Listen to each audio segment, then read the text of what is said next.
News, ಇದು ನಿಮ್ಮ ಧ್ವನಿ. ನಮಸ್ಕಾರ. ಎಸ್ ನ್ಯೂಸ್ಗೆ ಸ್ವಾಗತ. ನಾನು ಎಸ್ ದೇವೇಂದ್ರಗೌಡ. ಇಂದಿನ ಮುಖ್ಯಾಂಶಗಳು. ಜೆಎಂಎಸ್ನಿಂದ ಕಲ್ಲೂರು ಗ್ರಾಮದಲ್ಲಿ ಅಂತಾರಾಷ್ಟ್ರೀಯ ಮಹಿಳಾ ದಿನಾಚರಣೆ ಆಚರಣೆ. ಮುಸ್ಲಿಂ ಬಾಂಧವರಿಂದ ಗೊರೆಬಾಳ ಗ್ರಾಮದ ಜನತೆಗೆ ರಂಜಾನ್ ಇಫ್ತಾರ್ ಕೂಟ ಆಯೋಜನೆ. ಮಹಿಳಾ ಕಬಡ್ಡಿ ಕ್ರೀಡಾಕೂಟ ಸರ್ಕಾರಿ ಪದವಿ ಕಾಲೇಜು ವಿದ್ಯಾರ್ಥಿನಿಯರ ಗೆಲುವು. ಹೆಣ್ಣಿನ ಶೋಷಣೆ ಮನೆಯಿಂದಲೇ, ಅದು ತಾಯಿಯಿಂದಲೇ ನಡೆಯುತ್ತಿದೆ. ಸಂಗೀತ ಸಾರಂಗಮಠ್. ಚುನಾವಣೆಗಳ ಮಧ್ಯೆ ರಂಗಭೂಮಿ ಕಲಾವಿದರ ಬದುಕು ಬೀದಿಪಾಲು. ವಾರ್ತೆಗಳ ವಿವರ. ತಾಲೂಕಿನ ಕಲ್ಲೂರು ಗ್ರಾಮದಲ್ಲಿ ಅಖಿಲ ಭಾರತ ಮಹಿಳಾ ಸಂಘಟನೆ ವತಿಯಿಂದ ಅಂತಾರಾಷ್ಟ್ರೀಯ ಮಹಿಳಾ ದಿನಾಚರಣೆಯನ್ನು ಅದ್ದೂರಿಯಾಗಿ ಆಚರಿಸಲಾಯಿತು.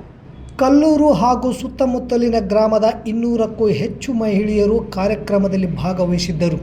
ಕಾರ್ಯಕ್ರಮದಲ್ಲಿ ಮುಖ್ಯ ಅತಿಥಿಗಳಾಗಿ ಜನವಾದಿ ಮಹಿಳಾ ಸಂಘಟನೆಯ ಜಿಲ್ಲಾ ಅಧ್ಯಕ್ಷೆ ಶಕುಂತಲಾ ಪಾಟೀಲ್ ಹಾಗೂ ಜಿಲ್ಲಾ ಕಾರ್ಯದರ್ಶಿ ವರಲಕ್ಷ್ಮಿ ಭಾಗವಹಿಸಿ ಮಹಿಳಾ ದಿನಾಚರಣೆಯ ಮಹತ್ವ ಹಾಗೂ ಮಹಿಳೆಯರ ಇಂದಿನ ಸ್ಥಿತಿ, ಮುಂದಿನ ನಡೆ ಕುರಿತು ಮಾತನಾಡಿದರು. ಮಹಿಳೆ ಇಂದು ಎಲ್ಲ ರಂಗದಲ್ಲಿ ತನ್ನ ಸಾಧನೆಯನ್ನು ತೋರಿಸಿದ್ದು, ಅದರಂತೆ ಹಳ್ಳಿ ಪಟ್ಟಣಗಳಲ್ಲಿ ಶಾಂತಿ ಸೌಹಾರ್ದತೆಯಿಂದ ಬದುಕುವುದನ್ನು ಕುಟುಂಬದ ಎಲ್ಲ ಸದಸ್ಯರಿಗೆ ಹೇಳಬೇಕಾಯಿತು. ಹಣ ಎಷ್ಟು ಇದ್ದರೂ ನೆಮ್ಮದಿ ಇಲ್ಲವಾಗಿದೆ. ಕುಟುಂಬದಲ್ಲಿ ಪ್ರೀತಿ ವಿಶ್ವಾಸ ಕಡಿಮೆಯಾಗುತ್ತಿದೆ. ಹಿರಿಯರಿಗೆಲ್ಲ ಗೌರವಿಸುವ, ಕಿರಿಯರಿಗೆ ಪ್ರೋತ್ಸಾಹಿಸುವ ಕೆಲಸ ಆಗಬೇಕಾಗಿದೆ ಎಂದು ಸಮುದಾಯದ ಎಸ್ ದೇವೇಂದ್ರಗೌಡ ಅವರು ಮಾತನಾಡಿದರು. ಕಾರ್ಯಕ್ರಮ ಪೂರ್ವದಲ್ಲಿ ಮಹಿಳೆಯರಿಗೆ ವಿವಿಧ ರಂಗೋಲಿ, ಕಣ್ಣಿಗೆ ಬಟ್ಟೆ ಕಟ್ಟಿಕೊಂಡು ಧಾನ್ಯ ಗುರುತಿಸುವಿಕೆ, ಮ್ಯೂಸಿಕ್ ಚೇರ್, ಲೆಮನ್ ಸ್ಪೂನ್, ಓಟದ ಸ್ಪರ್ಧೆ ಆಟವಾಡಿಸಿ ವಿಜೇತರಿಗೆ ಬಹುಮಾನ ನೀಡಲಾಯಿತು. ನಿರ್ಣಾಯಕರಾಗಿ ಜಲಜಾಕ್ಷಿ ಹಾಗೂ ಶೈಲಶ್ರೀ ಆಗಮಿಸಿದ್ದರು. ಊರಿನ ಹಿರಿಯರಿಗೆ ಹಾಗೂ ಗ್ರಾಮ ಪಂಚಾಯಿತಿಯ ಮಹಿಳಾ ಸದಸ್ಯರಿಗೆ ಸನ್ಮಾನಿಸಿ ಗೌರವಿಸಲಾಯಿತು. ಈ ಕಾರ್ಯಕ್ರಮದ KPRS ಹಾಗೂ ಗ್ರಾಮದ ಯುವಕರು ಸಹಕಾರ ನೀಡಿದರು. ಕಾರ್ಯಕ್ರಮದಲ್ಲಿ ಬಸವಂತರಾಯಗೌಡ ಕಲ್ಲೂರು, ಎಚ್ ವಿರೂಪಾಕ್ಷಗೌಡ, ನಾಗೇಶಗೌಡ, ಉಮಾದೇವಿ, ಪರಿಮಳ, ಮಹಾದೇವಿ ಬಾವಿಕಟ್ಟೆ, ಯಂಕಮ್ಮ ಪೊಲೀಸ್ ಪಾಟೀಲ್, ಮಲ್ಲಮ್ಮ, ಸವಿತಾ, ಹಂಪಮ್ಮ ಮಡಿವಾಳ್, ದೇವಮ್ಮ ಭೋವಿ, ಸುಮಂಗಲ ಜಾಗಲ್ಕಲ್, ಶರಣಮ್ಮ ಕುರುಬರ್, ನಿರ್ಮಲಾ ಹೆಚ್ ಸೇರಿದಂತೆ ಗ್ರಾಮದ ಸುತ್ತಮುತ್ತಲ ಗ್ರಾಮದ 100 ಮಹಿಳೆಯರು ಭಾಗವಹಿಸಿದ್ದರು. ನಮ್ಮ ಭಾರತ ದೇಶದಲ್ಲಿ ಅನೇಕ ಮಹಿಳೆಯರು ಮುಂದುವರೆದಿದ್ದಾರೆ ಎಲ್ಲ ರಂಗದಲ್ಲೂ. ಈಗ ಕುಟುಂಬದಲ್ಲಿ ನೋಡಿದಾಗ ನಾವು ಮಹಿಳೆ ಎಲ್ಲಾ ರೀತಿಯಿಂದಲೂ ತಂದೆಗೆ, ಗಂಡನಿಗೆ, ಮಕ್ಕಳಿಗೆ, ತಮ್ಮನಿಗೆ, ಅಣ್ಣನಿಗೆ ಎಲ್ಲ ರೀತಿಯಲ್ಲಿ ಸೌಕರ್ಯವನ್ನು ಕೊಡುತ್ತಾ, ಅಡಿಗೆ ಮಾಡುತ್ತಾ, ತನ್ನ ಎಲ್ಲಾ ಕಷ್ಟಗಳನ್ನು ಬದಿಗಿಟ್ಟು ಆಮೇಲೆ ಊಟ ಮಾಡಿದ್ರು ಏನೋ ಹಳಿ ಉಳಿದಿದ್ದನ್ನ ತಿಂದು ಗಂಡ್ಮಕ್ಳಿಗೆ ಊಟ ಕೊಡುವಂತ ಒಂದು ಸಂಸ್ಕೃತಿಯನ್ನ ನಮ್ಮ ಮಹಿಳೆಯರು ಬೆಳೆಸ್ಕೊಂಡಿದ್ದಾರೆ. ಇವತ್ತು ಗಂಡನಿಗೆ ಸ್ವಲ್ಪ ಇದೆ ಅಡಿಗೆ ಅಂದಾಗ ಗಂಡನಿಗೆ ಮಕ್ಕಳಿಗೆ ಇಡ್ತಾರೆ ಹೊರತು ತಾನು ಮುಂಚೆ ಊಟ ಮಾಡೋದಿಲ್ಲ. ಅದನ್ನ ನಾವು ಅರ್ಥ ಮಾಡ್ಕೋಬೇಕು. ಯಾಕಂದ್ರೆ ನಮ್ಮ ತಂದೆ ತಾಯಿ ಆ ರೀತಿ ಬೆಳೆಸಿದ್ದಾರೆ ನಮ್ಮನ್ನ. ಫಸ್ಟ್ ಗಂಡ್ಮಕ್ಳು ಚೆನ್ನಾಗಿರ್ಲಿ, ನಂತರ ನಾವು ಮನೆಯಲ್ಲಿ ಇರ್ತೀವಲ್ಲ ಅನ್ನೋ ಭಾವನೆಯನ್ನ ಇಟ್ಕೊಂಡಿದ್ದಾರೆ. ಆದ್ರೆ ಗಂಡ್ಮಕ್ಳಿಗಿನ್ನ ಹೆಣ್ಮಕ್ಳು ಜಾಸ್ತಿ ಕೆಲಸ ಮಾಡ್ತಾ ಇದ್ದಾರೆ ಅನ್ನೋದು ನಾವು ಅರ್ಥ ಮಾಡ್ಕೋಬೇಕಾಗುತ್ತೆ. ನೋಡಿದ್ರೆಗಿನ್ನ ತಾಲೂಕಿನ ಗೊರೆಬಾಳ ಗ್ರಾಮದ ಭಕ್ತರು ಹಿಂದೂ ಮುಸ್ಲಿಂ ಎನ್ನದೆ ಎಲ್ಲರನ್ನೂ ಒಟ್ಟಿಗೆ ಬೆರೆತುಕೊಂಡು ಹೋಗುವ ಅನೇಕ ಕಾರ್ಯಕ್ರಮಗಳನ್ನು, ಸಂದೇಶವನ್ನು ಸಾರುತ್ತಲೇ ಬಂದಿದ್ದಾರೆ. ಈ ಹಿಂದೆ ಶರಣಬಸವೇಶ್ವರ ಜಾತ್ರಾ ಮಹೋತ್ಸವದಲ್ಲಿ ಮುಸ್ಲಿಂ ಬಾಂಧವರಿಗೆ ಸತ್ಕರಿಸಿ ಗೌರವಿಸಿದ್ದರು. ಇಂದು ಮುಸ್ಲಿಂ ಬಾಂಧವರು ರಂಜಾನ್ ಹಬ್ಬದ ನಿಮಿತ್ತ ಶುರ್ಕುರ್ಮಾ ತಯಾರಿಸಿ ಗ್ರಾಮದ ಜನತೆಗೆ ಇಫ್ತಾರ್ ಕೂಟ ಏರ್ಪಡಿಸಿದ್ದರು.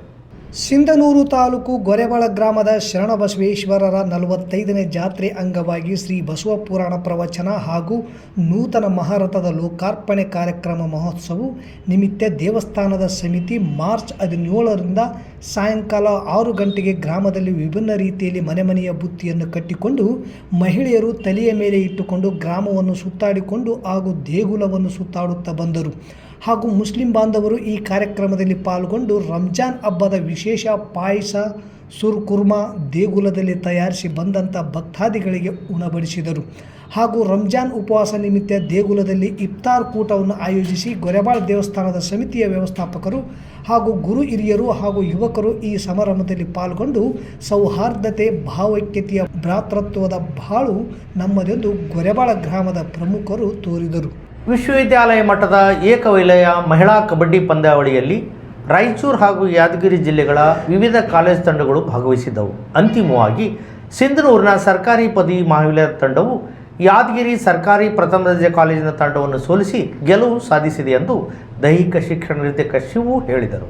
ಸರ್ಕಾರಿ ಪ್ರಥಮ ದರ್ಜೆ ಕಾಲೇಜು ತುರುವಿಹಾಳ್ ಹಾಗೂ ರಾಯಚೂರು ವಿಶ್ವವಿದ್ಯಾಲಯ ಇವರ ಸಂಯುಕ್ತಾಶ್ರಯದಲ್ಲಿ ಮಾರ್ಚ್ 13ರಂದು ನಡೆದ ಅಂತಿಮವಾಗಿ ಫೈನಲ್ ಪಂದ್ಯದಲ್ಲಿ ಯಾದಗಿರಿಯ ಸರ್ಕಾರಿ ಪ್ರಥಮ ದರ್ಜೆ ಕಾಲೇಜು ತಂಡವನ್ನು 20-14 ಅಂಕಗಳೊಂದಿಗೆ ಸೋಲಿಸುವುದರ ಮೂಲಕ ಪ್ರಥಮ ಸ್ಥಾನವನ್ನು ಸಿಂಧನೂರಿನ ಸರ್ಕಾರಿ ಪದವಿ ಮಹಾವಿದ್ಯಾಲಯ ತಂಡವು ಪಡೆದು ಅಂತಿಮ ಹಣಾಹಣಿಯಲ್ಲಿ ಸೋತ ಯಾದಗಿರಿ ಸರ್ಕಾರಿ ಪದವಿ ಕಾಲೇಜು ರನ್ನರ್ ಆಫ್ ಆಗಿ ಹೊರಹೊಮ್ಮಿತು.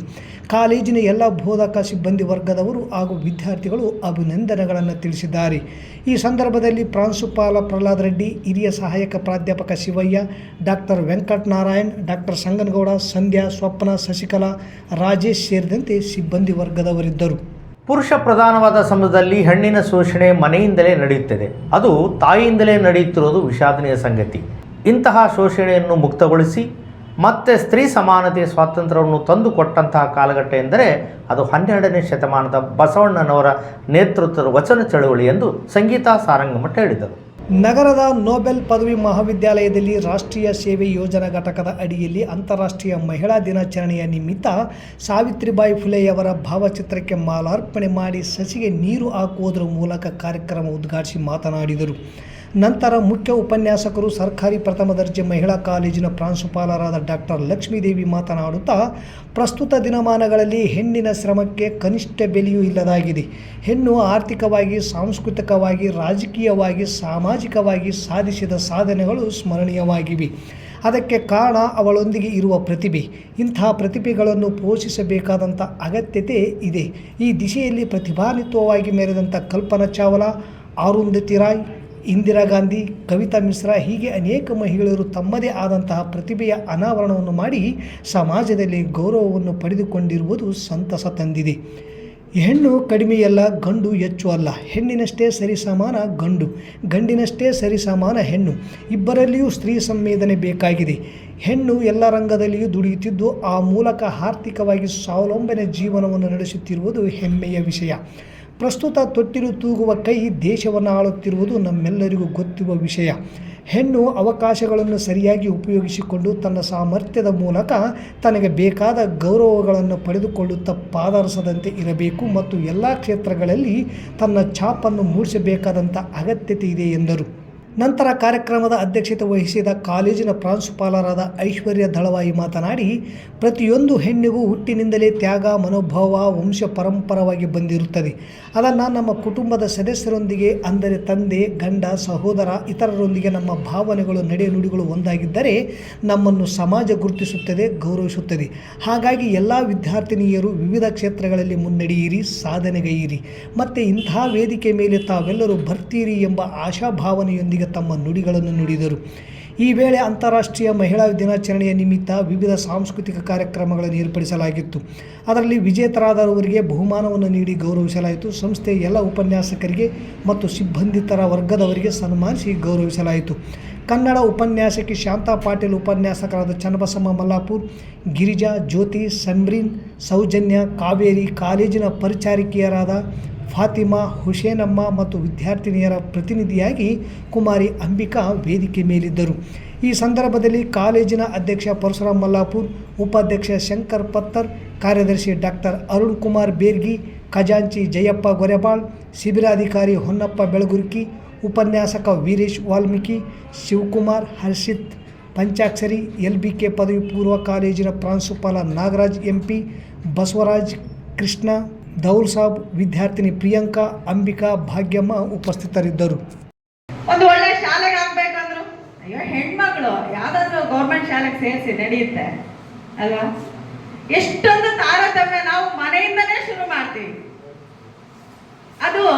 ಅದು ಯಾಕಂತ ನಮ್ಗೆ ಇದುವರೆಗೂ ಅರ್ಥ ಆಗಿಲ್ಲ. ಕಾರಣನೂ ಹೆಣ್ಣೆ ಅಂತಾನೆ ನಾನು ಹೇಳ್ತೀನಿ. ಯಾಕಂದ್ರೆ ನಮ್ಮ ತಾಯಿ ಆ ಒಂದು ತಾರತಮ್ಯ ಮಾಡೋದನ್ನ ಬಿಡಬೇಕು ಅನ್ನೋದು ನನ್ನ ಒಂದು ಉದ್ದೇಶ ಅಷ್ಟೇ. ಯಾಕಂದ್ರೆ ಊಟ ಮಾಡುವ ಸಮಯದಲ್ಲಿ ಏನ್ ಮಾಡ್ತಾಳೆ ತಾಯಿ? ಇಬ್ರು ಮಕ್ಕಳು, ಹೆಣ್ಣು ಗಂಡ್ಮಗು, ಹೆಣ್ಮಗು ಎರಡು ಸರಿಸಮಾನ ಅಲ್ವಾ? ಆದ್ರೆ ತಾಯಿ ಏನ್ ಮಾಡ್ತಾಳೆ? ರಾತ್ರಿ ದನ್ನ ಇದ್ರೆ ಅಮ್ಮ ನೀನು ಉಣ್ಬಿಡು, ಮಗ ಸ್ವಲ್ಪ ಬಿಸಿಯನ್ನ ಊಟ ಮಾಡ್ಲಿ ಅಂತ ತಾನೆ ಅಂತಳಲ್ವಾ? ಯಾಕೆ ಈ ತಾರತಮ್ಯ? ಅದು ಯಾಕಂದ್ರೆ ಮೊದ್ಲಿಂದ ಬಂದ್ಬಿಟ್ಟಿದೆ. ಯಾಕಂದ್ರೆ ಪುರುಷ ಸಮಾಜದಲ್ಲಿ ಇವತ್ತು ಪುರುಷ ಪ್ರಧಾನ ಸಮಾಜದಲ್ಲಿ ಅದು ಬೇರೂರು ಬಿಟ್ಟಿದೆ. ಈಗ ಅದು ಸಡನ್ಲಿ ಚೇಂಜ್ ಆಗ್ಬೇಕಂದ್ರೆ ಆಗಕ್ಕೆ ಸಾಧ್ಯ ಇಲ್ಲ. ಪದೇ ಪದೇ ಚುನಾವಣೆ ಬಂದಿರುವುದರಿಂದ ರಂಗಭೂಮಿ ಕಲಾವಿದರ ಬದುಕು ಬೀದಿ ಪಾಲಾಗುತ್ತಿದೆ. ಚುನಾವಣೆ ಘೋಷಣೆಯಾಗಿ ನೀತಿ ಸಂಹಿತೆ ಜಾರಿಯಾಗಿದೆ ಎನ್ನುತ್ತಾ ಪ್ರತಿ ಕಾರ್ಯಕ್ರಮಕ್ಕೂ ಇಲಾಖೆಗಳ ಅನುಮತಿ ಪಡೆಯುವುದೇ ದುಸ್ತರದ ಸಂಗತಿ. ಅದಕ್ಕಿಂತ ಕಾರ್ಯಕ್ರಮವೇ ಬೇಡ ಎನ್ನುವ ಸ್ಥಿತಿ ನಮ್ಮದಾಗಿದೆ. ಹೀಗಾಗಿ ಚುನಾವಣೆಗಳು ನಮ್ಮನ್ನು ಬೀದಿ ಪಾಲು ಮಾಡಿವೆ ಎನ್ನುವುದು ರಂಗ ಕಲಾವಿದರ ಅನಿಸಿಕೆ. ಚುನಾವಣೆ ನಡೆದು ಉತ್ತಮ ಜನಪ್ರತಿನಿಧಿಗಳನ್ನು ನಮ್ಮ ಸಂವಿಧಾನಿಕ ಹಕ್ಕು ಚಲಾಯಿಸಿ ಆಯ್ಕೆ ಮಾಡುವುದು ಸ್ವಾಗತಾರ್ಹ. ಆದರೆ ಪದೇ ಪದೇ ಚುನಾವಣೆಗಳು ಬರುವುದರಿಂದ ಚುನಾವಣಾ ನೀತಿ ಸಂಹಿತೆ ಎದುರಿಸುವ ಪ್ರಸಂಗ ಬಣ್ಣದ ಬದುಕಿನ ರಂಗಭೂಮಿ ಕಲಾವಿದರಿಗೆ ಸಿಗುವ 6-7 ತಿಂಗಳ ಬದುಕಿನ ಬಂಡಿ ಬೀದಿಯಲ್ಲಿ ನಿಲ್ಲುವ ಪರಿಸ್ಥಿತಿಗೆ ತರಲಿದೆ. ಇದರಿಂದ ಒಂದೇ ರಾಷ್ಟ್ರ ಒಂದೇ ಚುನಾವಣೆ ಮಾಡಿದರೆ ರಂಗಭೂಮಿ ಕಲಾವಿದರಂತೆ ಅನೇಕರ ಬದುಕು ಹಸನಾಗುತ್ತದೆ ಎಂದು ಕಲಾವಿದರ ಪರವಾಗಿ ಸರ್ಕಾರಗಳಿಗೆ ಕಲಾವಿದರಾದ ಶ್ರೀ ಪುಟ್ಟರಾಜ ಗವಾಯಿ ಮೆಲೋಡಿಸ್ ತಂಡದ ಗಾಯಕರಾದ ಹನುಮೇಶ್ ಬೇರ್ಗಿ, ಗಾಯಕರು ಹಾಗೂ ಫ್ಯಾಡ್ ಮಾಸ್ಟರ್ ಲಾಲ್ ಸಾಬ್ ಭೋಗಾಪುರ್ ಮನವಿ ಮಾಡಿದರು. ಜಾತ್ರೆಯ ಹಬ್ಬದ ದಿನಗಳಲ್ಲಿ ರಂಗಭೂಮಿ ಕಲಾವಿದರು ತಮ್ಮ ಬದುಕಿನ ಬಂಡಿ ಸಾಗಿಸುತ್ತಿದ್ದು, ಇಂತಹ ಸಮಯದಲ್ಲಿ ಪದೇ ಪದೇ ಚುನಾವಣೆಗಳು ಬಂದಲ್ಲಿ ಬಣ್ಣದ ಬದುಕಿನ ಕಲಾವಿದರಿಗೆ ಚುನಾವಣಾ ನೀತಿ ಸಂಹಿತೆ ಎದುರಿಸುವ ನಿಟ್ಟಿನಲ್ಲಿ ತಮ್ಮ ಬದುಕಿನ ಜೀವನ ಕೀಲು ಕಿತ್ತ ಬಂಡಿಯಂತಾಗಲಿದೆ.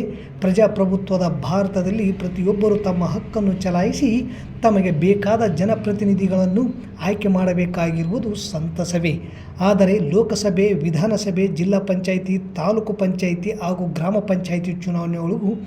ಪಂಚಾಯಿತಿ ಚುನಾವಣೆಗಳು ಬೇರೆ ಬೇರೆ ಎಂಬಂತೆ ಪದೇ ಪದೇ ಚುನಾವಣೆ ನಡೆಯುತ್ತಿದ್ದರೆ ಬಣ್ಣದ ಬದುಕಿನ ರಂಗಭೂಮಿ ಕಲಾವಿದರ ಬದುಕು ಚುನಾವಣೆಗಳ ನಡುವೆ ಮುಪ್ಪಾಗಲಿದೆ. ಕಲಾವಿದರ ಬದುಕು ಸೇರಿದಂತೆ ಬಡವರ ಜೀವನದ ಸುಗಮದ ಹಾದಿಗೆ ಒಂದೇ ರಾಷ್ಟ್ರ ಒಂದೇ ಚುನಾವಣೆ ಎನ್ನುವ ನಿಟ್ಟಿನಲ್ಲಿ ಬಂದರೆ ರಂಗಭೂಮಿ ಕಲಾವಿದರು ಸೇರಿದಂತೆ ಎಲ್ಲರೂ ಸ್ವಾಗತ ಮಾಡಲಾಗುವುದಾಗಿ ಕಲಾವಿದರ ಪರವಾಗಿ ಸರ್ಕಾರಗಳಿಗೆ ಮನವಿ ಮಾಡುತ್ತಾ ನಮ್ಮಗಳ ಈ ಮನವಿಗೆ ಸ್ಪಂದನೆ ನೀಡಬೇಕು ಎಂದು ತಿಳಿಸಿದರು. ಮತ್ತೊಮ್ಮೆ ಮುಖ್ಯಾಂಶಗಳು. JMSನಿಂದ ಕಲ್ಲೂರು ಗ್ರಾಮದಲ್ಲಿ ಅಂತಾರಾಷ್ಟ್ರೀಯ ಮಹಿಳಾ ದಿನಾಚರಣೆ ಆಚರಣೆ. ಮುಸ್ಲಿಂ ಬಾಂಧವರಿಂದ ಗೊರೆಬಾಳ ಗ್ರಾಮದ ಜನತೆಗೆ ರಂಜಾನ್ ಇಫ್ತಾರ್ ಕೂಟ ಆಯೋಜನೆ. ಮಹಿಳಾ ಕಬಡ್ಡಿ ಕ್ರೀಡಾಕೂಟ, ಸರ್ಕಾರಿ ಪದವಿ ಕಾಲೇಜು ವಿದ್ಯಾರ್ಥಿನಿಯರ ಗೆಲುವು.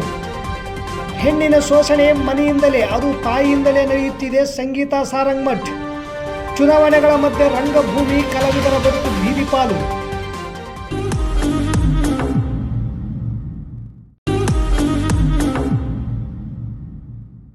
ನಿಮ್ಮ ಮನೆಯ ಪ್ರತಿಯೊಂದು ಅಂಶವನ್ನು ಸ್ಪರ್ಶಿಸುತ್ತಿದೆ. ಹಾವೆಲ್ಸ್ನ ಅತ್ಯುತ್ತಮ ಶ್ರೇಣಿಯ ಎಲೆಕ್ಟ್ರಿಕಲ್ ಉತ್ಪನ್ನಗಳು ಮತ್ತು ಗೃಹೋಪಯೋಗಿ ವಸ್ತುಗಳ ಖರೀದಿಗಾಗಿ ಹಿಂದೆ ಭೇಟಿ ಕೊಡಿ. ಮೆಸರ್ಸ್ ಆನಂದ್ ಎಂಟರ್ಪ್ರೈಸಸ್, ಜೈನ್ ಕಲ್ಯಾಣ ಮಂಟಪದ ಹಿಂದೆ, ಆನಂದ್ ಪಬ್ಲಿಕ್ ಶಾಲೆ ಹತ್ತಿರ, ವೆಂಕಟೇಶ್ವರ ನಗರ, ಸಿಂಧನೂರು. ಹಾವೆಲ್ಸ್ನ ಅತ್ಯುತ್ತಮ ಶ್ರೇಣಿಯ ಎಲೆಕ್ಟ್ರಿಕಲ್ ಉತ್ಪನ್ನಗಳು ಮತ್ತು ಗೃಹೋಪಯೋಗಿ ವಸ್ತುಗಳು ಖರೀದಿಗಾಗಿ ಹಿಂದೆ ಭೇಟಿ ಕೊಡಿ. ಮೆಸರ್ಸ್ ಆನಂದ್ ಎಂಟರ್ಪ್ರೈಸಸ್, ಜೈನ್ ಕಲ್ಯಾಣ ಮಂಟಪದ ಹಿಂದೆ, ಆನಂದ್ ಪಬ್ಲಿಕ್ ಶಾಲೆ ಹತ್ತಿರ, Venkateshwara Nagar, Sindhanur. Havells Galaxy showroom, ಸಿಂಧನೂರಿನಲ್ಲಿ.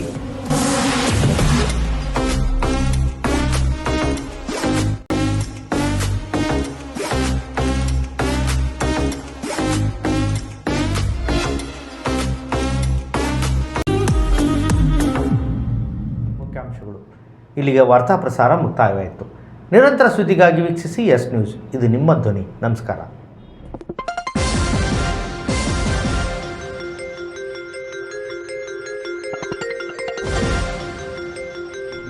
S news, ಇದು ನಿಮ್ಮ ಧ್ವನಿ.